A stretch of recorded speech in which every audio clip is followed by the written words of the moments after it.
Okay, so for problem 12, we have these 4 fair coins, each labeled 1 on one side and 0 on the other. And we have this ordinary die, which is labeled from 1 to 6.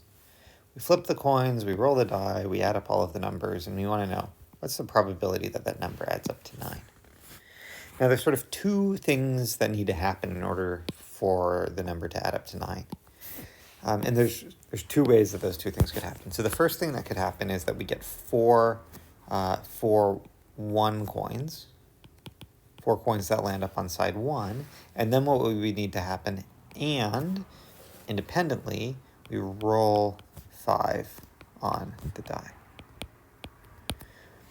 The other thing that could happen is that we get exactly 3 1 coins, which there's some different ways that could happen, but 3 1 coins, and we roll a 6 on the die. And there's nothing else that can happen because we can't roll 7 on the die, so we can't have fewer coins, and if we roll say 4 on the die instead of 5 or 6, then there's no chance that it's going to add up to 9. So we just need to add up these 2 probabilities. Right? And so let's try and compute these 2 probabilities. We actually already did this for 1 coins on problems 8 and 9. So the probability of this is going to be 0.5 to the power of 4. Because there's only one way that we can get all of the coins as 1s, which is that the first one, second one, third one, and fourth one all land on 1. So 0.5 to the power of 4 times the chance that we roll a 5 when we roll is 1/6. Story for this probability is a little bit more nuanced, because now we need to use our binomial coefficient idea. So there's a number of different patterns that we could see which give us exactly 3 coins landing on that one side.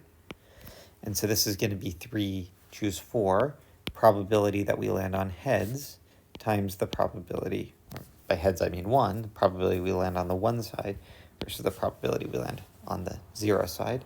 And then we also need to roll a 6 on the die, so we get 1/6 here. Now we can factor out a bunch of this, and what we can see is this is going to be, maybe I'll write this in black, if we add these things up, we get 0.5 to the power of 4 times 1/6. We can factor that out of both of them, and then we have 1 plus 4 choose 3.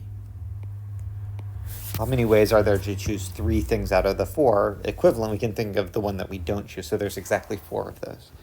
Okay, and so this answer is going to be 0.5 to the power of 4 times 1/6 times 5.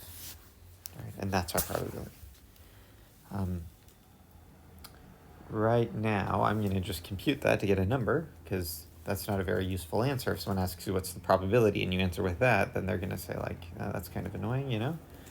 But the probability of this is about a 5% chance. So this is equal to approximately, if I did the computation right, this is equal to approximately 0.05 to 1. Okay.